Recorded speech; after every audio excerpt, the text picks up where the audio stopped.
Superwoman, put on your pride. It's okay to cry. Go ahead and breathe. Redefine strength. Hello, hello, hello, everyone. Thank you so much for joining us for another edition of the Strong Black Woman Support Group and our series on Black women's mental health. Today we have the lovely, the illustrious Ebony Bledsoe, who is here to talk to us about holistic mental health practices, setting boundaries, and how we can use both of those things to combat the Strong Black Woman Schema, aka the Superwoman Schema. So, before we get into it, Ebony, why don't you tell the people who you are? Hello, everyone. I'm the founder of Homegirl Astrology. And at Homegirl Astrology, we help people break through at work and in life using holistic tools like astrology, hypnosis, and tarot, ultimately helping you to be the best version of yourself. Mhm. And I've got a Thank YouTube you. channel as well. We talk about What's astrology. what's the YouTube channel? The YouTube channel is at Homegirl Astrology, and I do videos about astrology, hypnosis, tarot, all of those healing types of things. Nice, nice. Thank you. So, um, if you don't know, Ebony actually is going to be at the Strong Black Woman Conference again for the second time. So we're super excited to have her on the podcast and the live stream today. So let's just start off, just to make sure we're all on the same page. Ebony, why don't you tell us what is the Superwoman schema? Yep, absolutely. So the Superwoman schema comes to us from a psychological study that was done in 2010, where the researchers interviewed a large group of Black women based out of the southeast of the United States, ranging in age from 19 to 72 years old, with different educational backgrounds, and asked them questions about their experiences living life as Black women. They talked about stress and some of the things that they experience and how they cope with it. And together, after going through all of that research, the researchers came together to develop a conceptual framework of something called the Superwoman schema, and talked about the roles of what it looks like to be a quote unquote superwoman, which is something that I think a lot of us probably in your demo have experienced. Some of the characteristics of that are feeling an obligation to manifest strength, feeling an obligation to suppress emotions, feeling a sense of resistance to being vulnerable or dependent. Also, having determination to succeed despite limited resources, and an obligation to help others. So it's just that's a lot in terms of the characteristics that are there as a part of it. But then there are all these different contributing contextual factors, which we can go into, some of the perceived benefits of having this, and then some of the perceived liabilities. So what's positive about the Superwoman role, but then there are also some drawbacks as well. Like, being strong isn't all bad, but there's definitely some difficulties that come along with it. Yeah. So why don't you break it down for us? What are some of the good things and some of the bad things? Yeah, so some of the perceived benefits that people shared in this study were this preservation of the self, being able to survive and overcome. So just, surviving is a good thing, right? Preserving the African American community, that's a perceived benefit. Preserving the family, so continuing our community and the people around us who we love, those are perceived benefits.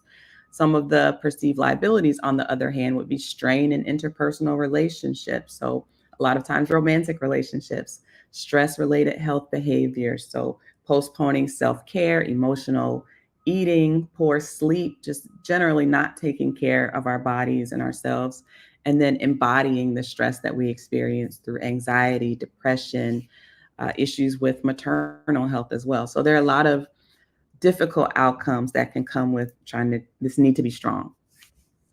Yeah, it's so, hard. Like we hear it, right? We hear the definition you just gave us, Ebony. I know I'm just gonna put it out there and say 95% of us feel like we embody all of that, right? It's probably 100, but I'm gonna get some room for margin of error. And it's like we hear you, right? But how do we stop that? And I know it's not like one day you're gonna wake up, you're gonna take a pill, and it's like get somebody else to do it, right? Mm-hmm. We say it, but do we really get somebody else to do it? Sometimes. Sometimes. We got to turn that sometimes into all the damn Right. time. But Yeah. what are some things that that you feel like pressure us to, Yeah. embody this? Yeah. Yeah. I mean, there are definitely systemic issues that push that on us. I'm not going to I'm not going to try to downplay any of that. But there are also opportunities for us to say no to things for sure.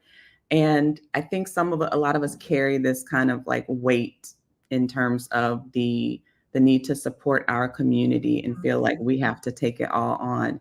And that's not the case, right? We can share the load. You don't need to say yes to that community event that that you said you would do every time. Sometimes you can just tell people no.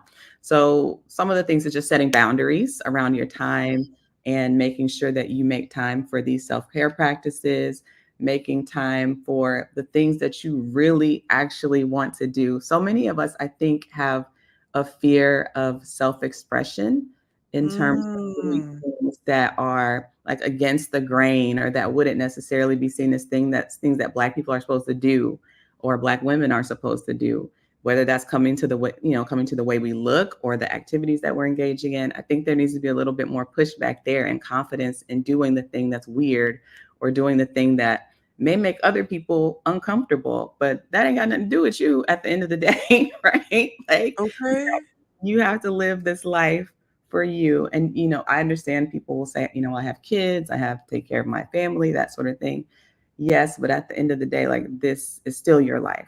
So at what point, are you going to just kind of completely shut yourself down to the point where you're like hurting yourself physically, mentally on all these different levels because you're afraid to push back? And that's something I see a lot. Yeah. Yeah, I was just gonna say, like, for me, I know my mental health really improved. I mean, it didn't do a complete 180, but it improved significantly when I started being authentic and living for me and doing those things that, like you said, like may go against the grain or Black people don't do that. I love anime. And I've been so like afraid. I don't know. Maybe it is the word afraid, right? Of going to like Comic-Con or something like that. Girl, you gonna spend all your money being around on weird white people in costumes? And I'm like, I want to dress up like Ursula and go to Comic-Con. Like, Do it. yeah, I do. Actually, I do. Yes. I You love know? that. I mean, And Meg's doing it too. would you say? The Stallion is out here in her anime costume. Listen, and let me tell you this. The only reason why I'm admitting I love anime is because Megan Thee Stallion loves it. I ain't even gonna lie. See, we need the role models. You need the role model. Yes. Be loud and proud for that weird thing. I've seen some Facebook groups that are like Black people's like specific groups focused on, things that other people might find weird. So like watching Korean dramas, that's something that I'm into. I love K dramas. They have strong female leads like that are unlikely heroes, and I love that. It's so nice to, even though they don't look like me, I can relate to those types of storylines. So just whatever that thing is, just lean into it. Just do it. Those are some of the things I think are helpful to do. So the self expression piece, yeah, because so many people just kind of try to limit us into a box of what we're supposed to be and what we're supposed to look like. Oh, you're a Black woman who's an astrologer? Yeah, I am. I love astrology. I'm super passionate about it. And because I'm doing things that I love, I'm seeing more success in my career than I experienced in my previous corporate job. Yeah. And that's one of the things that I really encourage people to do. So that's one of the holistic practices that I use is I encourage people to develop more self-awareness using tools like astrology. So getting back to those things that you always secretly love to do, but for whatever reason you might have stopped doing. So maybe when you were a kid, you used to draw a lot and people told you Mm. that, being an artist never makes any money. So you need to focus on doing, accounting or something else. And maybe you love accounting, that's fine too. But you can get back into these practices that allow you to connect with your inner self and the things that you love and just experience joy on a different level because you're kind of stepping back into yourself and seeing the things that really matter to you. So that's one practice for sure, is to get back into yourself using astrology and human design tools like that.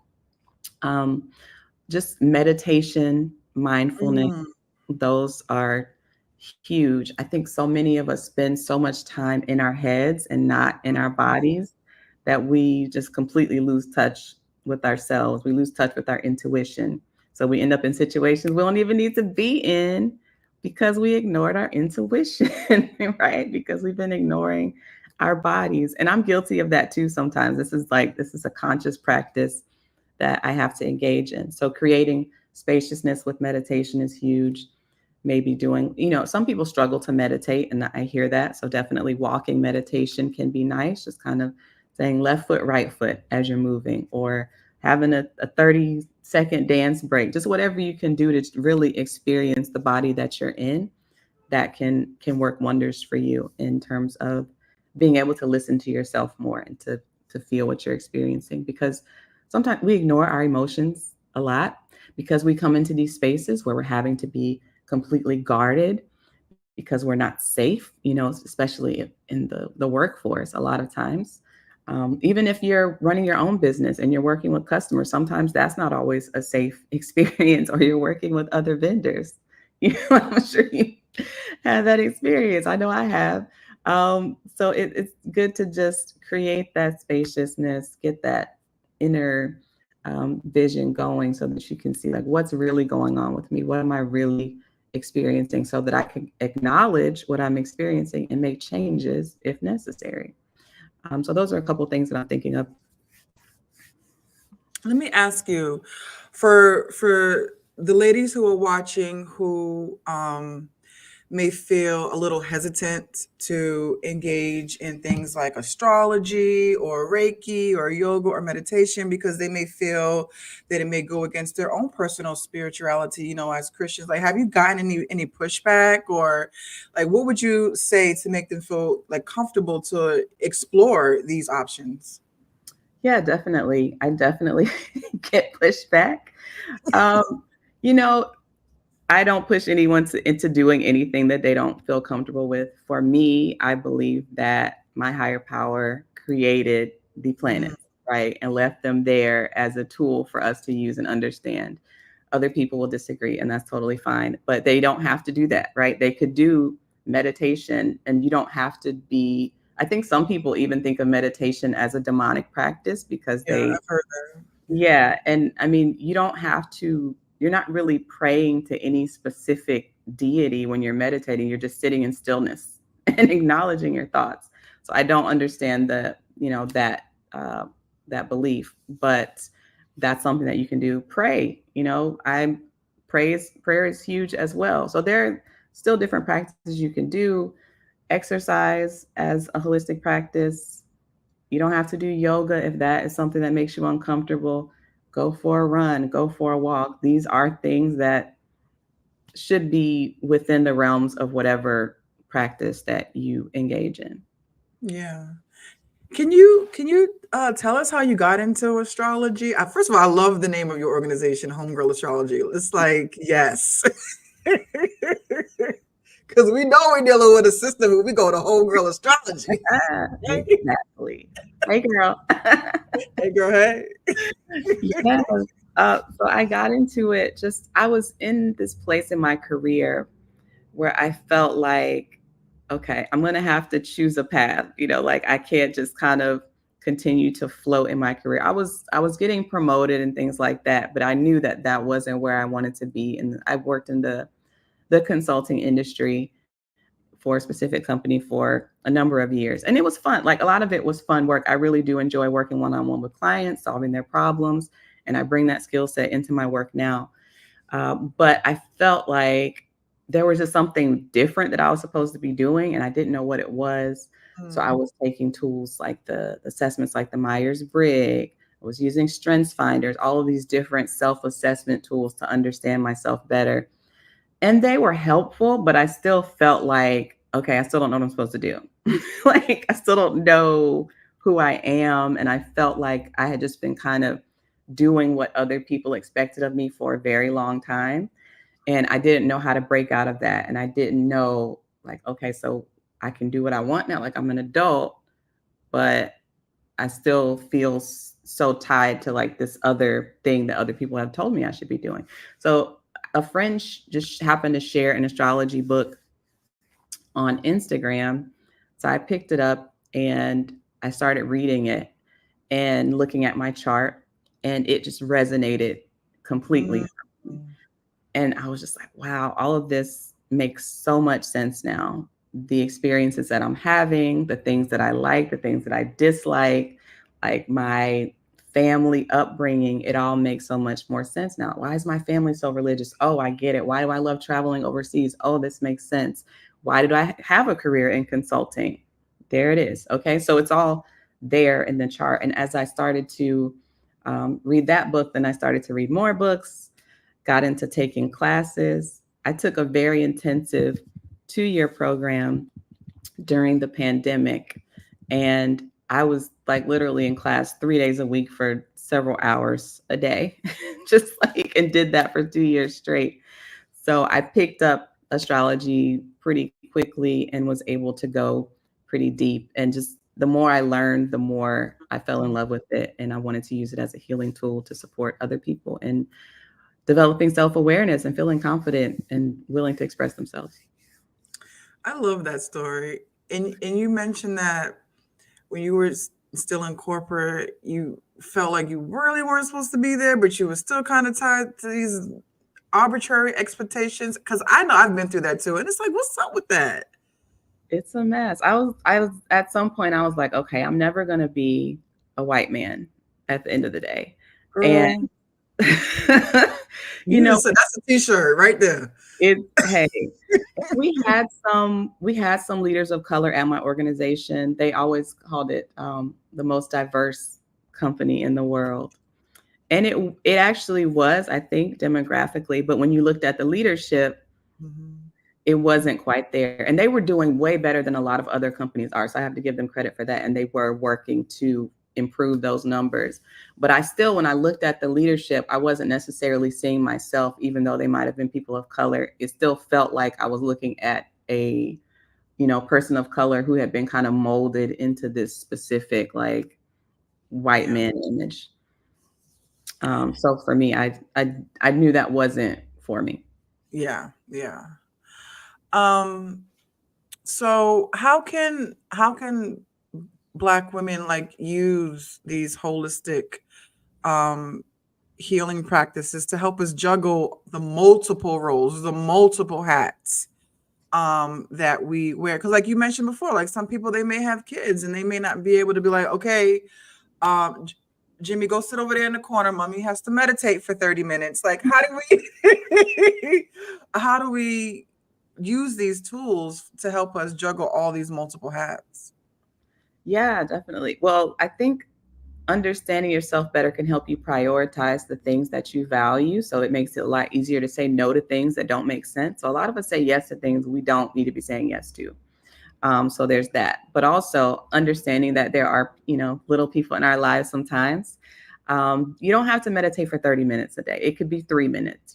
So just finding time, maybe getting up early. I don't know what your everyone's particular story is. Everybody has different issues going on, but just finding like even a few minutes if you can, even Mhm. if it's not 30, to meditate, just to breathe, even if your eyes aren't closed. Maybe you can't close your eyes because you have a child that you just need to have sights on, right?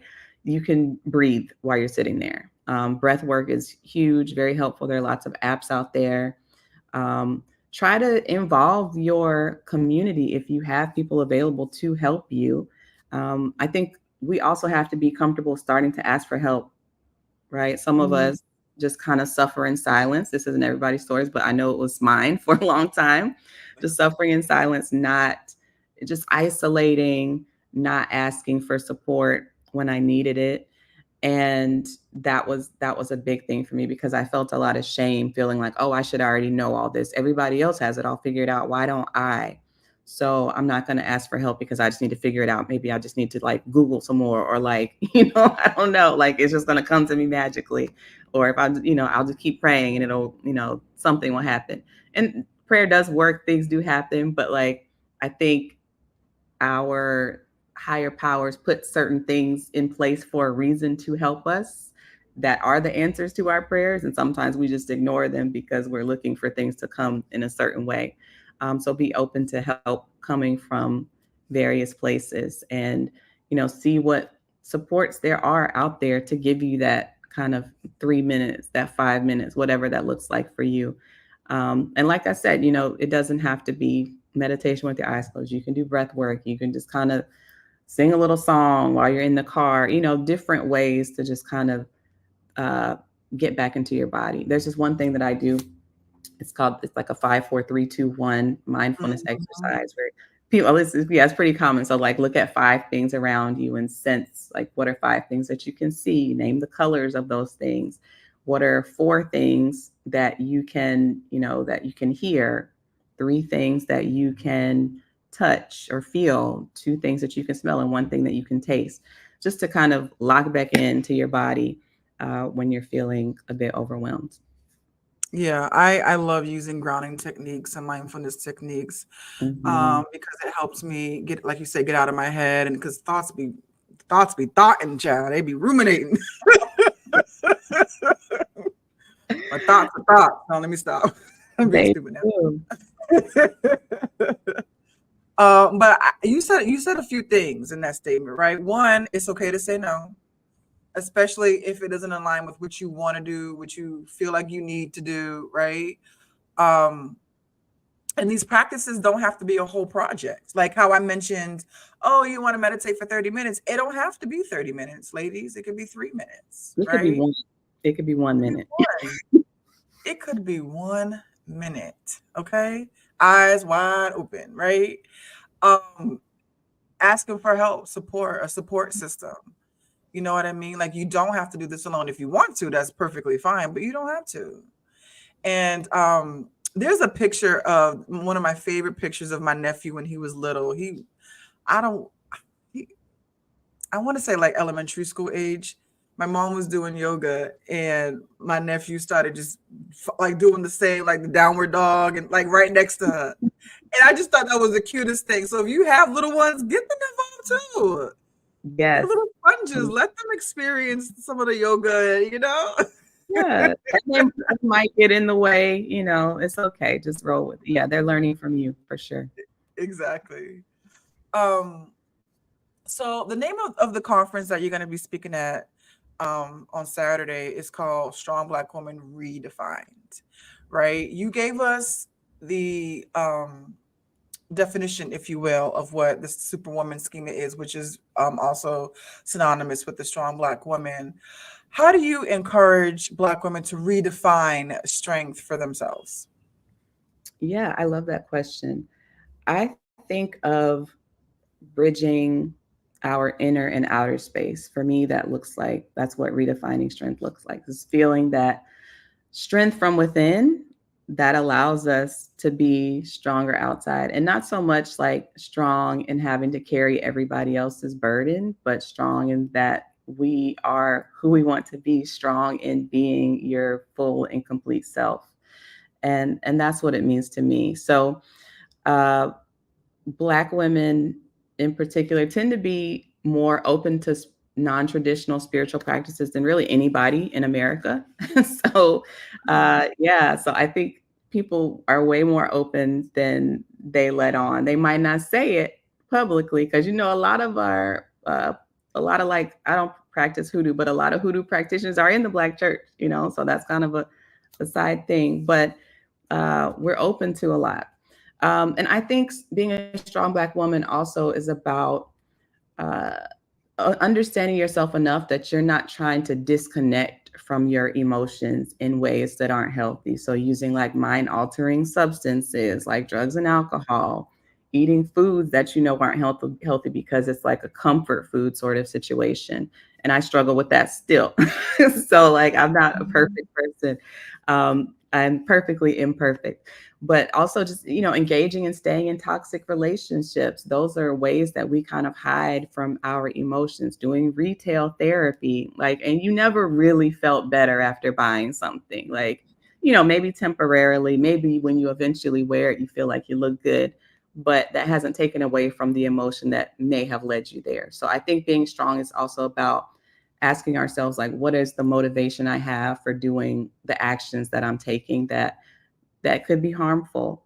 And there's nothing wrong with treating yourself, but are you doing something from a place of discomfort?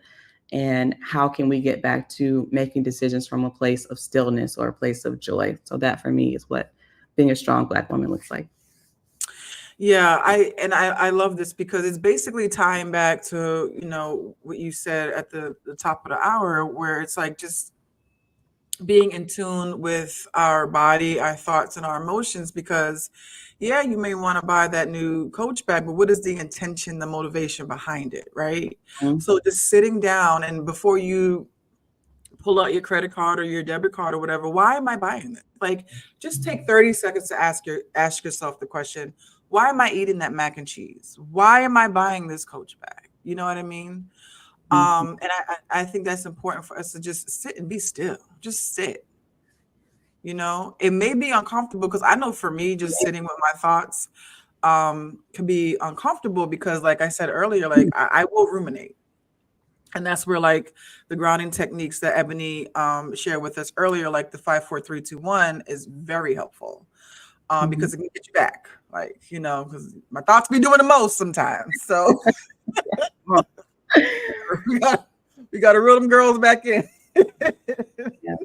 so um so yeah, do you mind like sharing, a personal or a client story where some holistic mental health practices help them to release the weight of the Superwoman schema?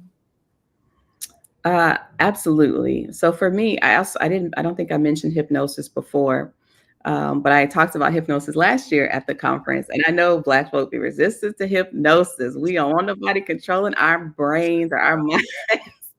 It was so funny. Okay, so I'll just share this quick story before I get into the actual answer. But when I was at the conference last year, I was sitting in a workshop and I was sitting next to a woman who was reading through the conference, not the The workbook, the program? program, yes. And she was deciding what her next workshop was going to be. So my workshop was one of the next ones, and then there was a different one. And she was like, "I ain't letting nobody hypnotize me." You were standing right. Was she talking to you or were you in this vicinity? Her friend. She didn't know Oh, who okay. I was at all. And I'm just sitting here like, okay, girl, you ain't got to go. That's fine. But there is definitely some resistance there, and I hear it. But it's not with hypnosis. It's a consensual experience in a therapeutic setting, and you're not completely out of it. You're awake. It's just a very relaxed state. So there's definitely some misconceptions around that.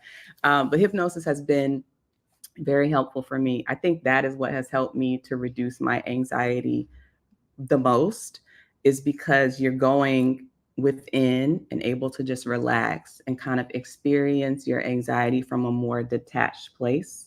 Mm.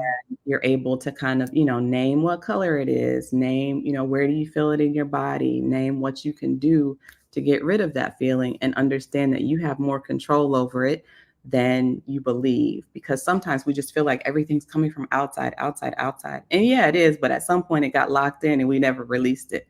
So hypnosis for me has helped me to do that, just by working with a practitioner. Even though I am a practitioner myself, it's so valuable to me that I still pay other people to do it with me. Mhm. I barter with them to make it happen, because I got to get under these emotions, because one thing that I've been recognizing, especially over the last few years, is how much stuff I take on from other people just by being around them.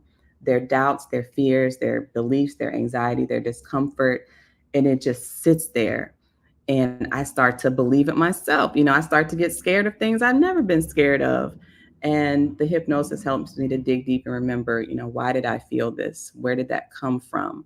And shows me that I can kind of dial it back up or down depending on what I need to do. And it's also been very helpful for me in terms of envisioning what my future is going to look like. I think it's Mm. very powerful for that. So one of the things that when I was kind of going through my hypnosis program a couple of years ago was I would work with the people in the class in our little practice sessions. And some of the things that would come up were me doing public speaking. And I had kind of a fear of public speaking back then.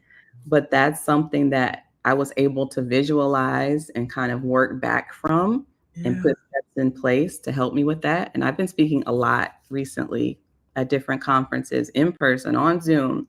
And there's just so much more comfort that comes with it because I was able to see it in my mind first before I started following through on those steps. That's amazing. That's awesome. And look at you. You all booked and busy. You made time for little old me. Okay. Yeah, I hear you. Y'all, Ebony is blessing us with her presence again. She all booked and busy. Okay. You're funny. But listen, like I was I've always been pretty open-minded about different things. And I finally tried hypnosis a few years ago. And I was like, listen, you ain't gonna be making me cluck like a chicken, like just randomly, like when I'm at work, because I ain't trying to get fired. No. And then she's explaining to me just like how you explain it's consensual. I cannot make you do anything. She's like, that stuff you be seeing in movies and they on stage and the people, they make people do things because of a click or a keyword. She's like, that's not what hypnosis is or Yeah. whatever. And so, like you said, it was really, really helpful because it helped me at that time. I was seeing her to help with my weight loss journey. And it was like really helpful for me to really assess why I wanted to lose the weight. You know what I mean? Like I have my surface level reason, of course, but going through sessions with her really helped me like really visualize why I wanted to lose the weight. Like on the surface, it was because I want to look better and I want to be healthy, but it was really because it was like little things like I can't sit on the subway to go to work because I can't fit in the seat, or I can't wear sneakers because I can't tie my own shoes. Mm-hmm. And you know what I mean? So it was, whoo, child. It was really like, yeah. So if anyone is interested in, do you do it virtually? Because she did hers virtually. She wasn't in my state. Absolutely. Yeah. Yeah, So most of it is virtual. I was gonna say, like, if y'all are interested, I would definitely hit Ebony up at Homegirl Astrology because I'm telling you, like, it was really helpful for me to just kind of like visual and really hone into my intention and motivation Mhm. that you had mentioned um, earlier. So last year you did the hypnosis. What are we doing this year? Don't give them all the deets because they got to buy a ticket, but give Right. us a high level of what you are going to be blessing us with this year at the conference. Yeah, so this year we're talking about astrology and self-care. So if you're interested in astrology, this is definitely a good talk for this particular conference. If you don't know anything about astrology, that's okay too. This is very much a beginner friendly kind of talk. So we're going to talk about how you can use certain parts of your chart to lean into in terms of self-care and nourishing yourself and just feeling good. So I'm really excited about it, and I want to hear from people about. It's going to be participatory as well because I want to know. There are some things that we just intuitively know to do. Sometimes we just know what feels good to us, and astrology will often confirm things that we already know. But sometimes we can see things through a different lens that gives us some new like self-care tools to consider, and that beyond just like going to a spa. And I love a spa day. That's that's great, but self-care is like a bigger story than that. But that is a great tool that's helpful. But there are other things we can consider, especially looking at, the cool thing about astrology is it's custom made for you, in that the birth chart that we look at in astrology, most people don't even know. A lot of people don't know birth charts exist. They know their zodiac sign, and that's Right. it. But there's a whole chart that looks at where the planets were in the sky at the time of your birth, on the day of your birth, and the location of your birth. And it's so customized because it's rare that, somebody's going to be born at the exact same time as you on the exact same day in the exact same place. It happens with twins, but even then, you still have differences A of minute. seconds, Right. minutes and seconds, and sometimes hours. So those are, so customized that when you think about self-care through that lens, it's really specialized to you. So it's not just some generic list, that somebody's giving you. You want to look at it through the lens of like, okay, well, I have this, this, and this in my chart. So this is what I lean into in terms of self-care. These are the things that I face. And we'll get to it on a pretty deep level as well, because there's obviously the experiences that we have in life don't just come out of nowhere. They started somewhere in our childhood, maybe even before that, depending on what your beliefs are. And we have to consider all of that too in terms of how we're nourishing ourselves. And Yeah. I don't want to go too deep into it and give things away, but Yeah. hopefully Exactly. Buy a ticket. Do you do individual sessions for folks? Like, I want a birth chart. Yeah, absolutely. Definitely. Homegirlastrology.com, one-on-one consultations. The main one the birth chart reading is called the Light birth chart reading. And we'll go through and look at your chart and get real, crisp and clear on some things. And, I have things that I pull out from the chart just based on what I'm seeing, but definitely, if there's something that you want to focus on specifically, you have questions about, let me know. It's a fun time. And I bet. yeah, so I practice traditional Renaissance astrology. That's one of the ways that I was trained, but I also do something called Uranian astrology, which is it's pretty niche, and most astrologers don't even know what it is, but it can get very specific, and we can call out things like, well, what are the areas of your life where you'll experience success? These are the ones you want to lean into. Versus other forms of astrology don't necessarily have that exact same kind of systematic way to look at things. Yeah, I never heard of that type of. Nobody has. I want one of those. I need all the deets. I need all the tea about my past, present, and future. Yes. And astrology is so cool because once you know your main birth chart, you can from there, work with an astrologer to get your chart of this year to see like, well, okay, for me, I just had a birthday yesterday. So happy birthday. Thank you. So with that, I can look at my chart for this year ahead. What am I going to experience this year? And gets real specific. Or I can see like, in what time period can I expect this sort of thing to happen over the course of my life? And you can go backwards and forwards. And for me, going backwards has been helpful in acknowledging traumatic events that have happened. Yeah, that's what I was going to say. Yeah, that is a healing tool to go back to those things that we may have blocked out for whatever reason because we needed to feel safe in that moment, but to go back and look at it through a more, a lens where you have a little bit more space from it, but you're still able to understand the story by looking at the chart for that year. It's a powerful thing. It really is. Yeah, yeah. I had a question and it just literally just escaped me. It was probably silly knowing me. That's probably why I can't remember it.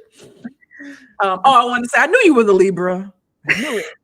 That's what I want to say. I told y'all it was silly. Hey, I love a Libra. No shame in my game. I think, all of the signs have things that are so like cool about them. We all have pros and cons. We're all evolving.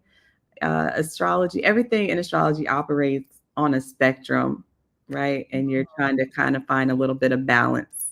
And that's such a Libra thing to say, finding balance. Right. I would say that the Sagittarius, we are the most well-rounded sign in all of the zodiac. That's all I'm just going to say. I mean, I don't know astrology, but I know that. That's an opinion. It's like, that's an opinion. Sagittarius have lots of those. Yeah, we do. We do.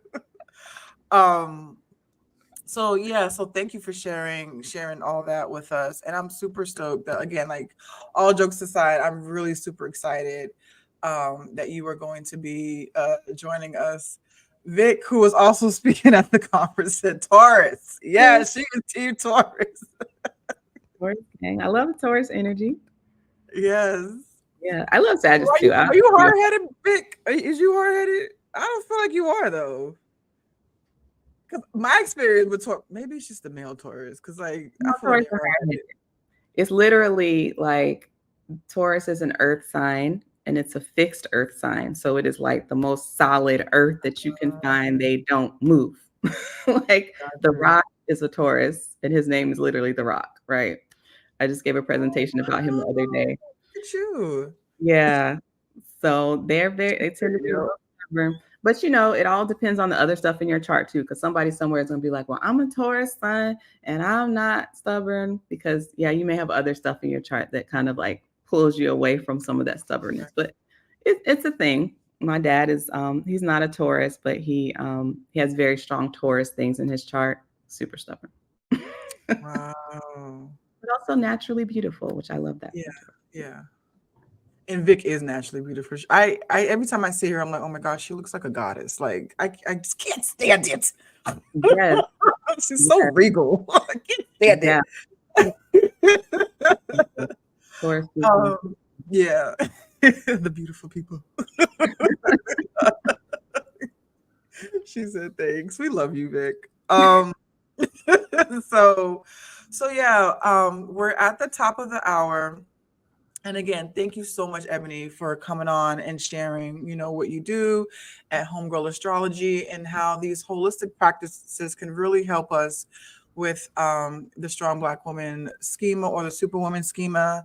Our self-care and our healing doesn't have to fit in this neat little box that society tells us that we need to fit into. It can look different. And if this is not for you, it's not for you.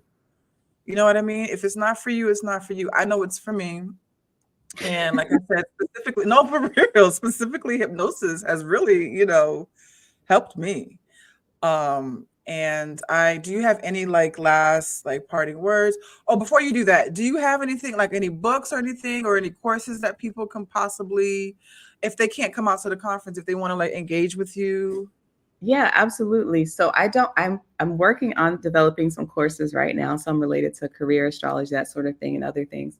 But right now, if they would like to join my mailing list, they can get a free astrology 101 quick and dirty guide to just starting to like get your chart, seeing what the different things mean from a very high level. So like I said, that's free. And with my mailing list, I'm always sharing different information about astrology, and it keeps you tapped into what I've got going on, different discounts and things like that too. Yeah. And that's at homegirlastrology.com, right? Yep. Homegirlastrology.com. Yeah. So any like parting words before we go to lunch that you would just want to share with us on how women can redefine what it means to be strong? Just be you. I think that's where the strength lies, is being the person that you were put on this earth to be. That's the strongest way to go through life. So do that through, you know, whether it's through astrology, whether it's through hypnosis, whether it's through just like, you know, sitting outside and letting the experiences come to you. Just honor your complete and whole self, and don't let them people tell you that you can't be you. Listen, I told y'all the only reason why I confessed about me loving anime is because Megan Thee Stallion is a whole anime girly. That's the only reason. If she never said it, y'all would have never known. You can be the role model. Yes. Be the role model, folks. Yes. Don't be like me. Don't be a scaredy cat like me. Well, thank you again. I put up the website is homegirlastrology.com if you want to join her mailing list. If you want to get a one-on-one, please reach out to Ebony at homegirlastrology.com. And thank you so much for being with us, Ebony. Thank you so much for all of our viewers, listeners who tuned in for our late morning discussion. I hope you all enjoy your lunch, and we'll see you this Saturday at the conference. All right. See you. Bye, everyone. You've been holding it down for so long, carrying the weight, staying so strong. But it's time to let go of the pain. No more hiding behind all that endless rain. You've been told you need to be better than the rest, running through life, feeling all the stress. But here's a place where you can just be, relax, relate, and set your soul free. Strong black woman, put that kick down. put on your pride.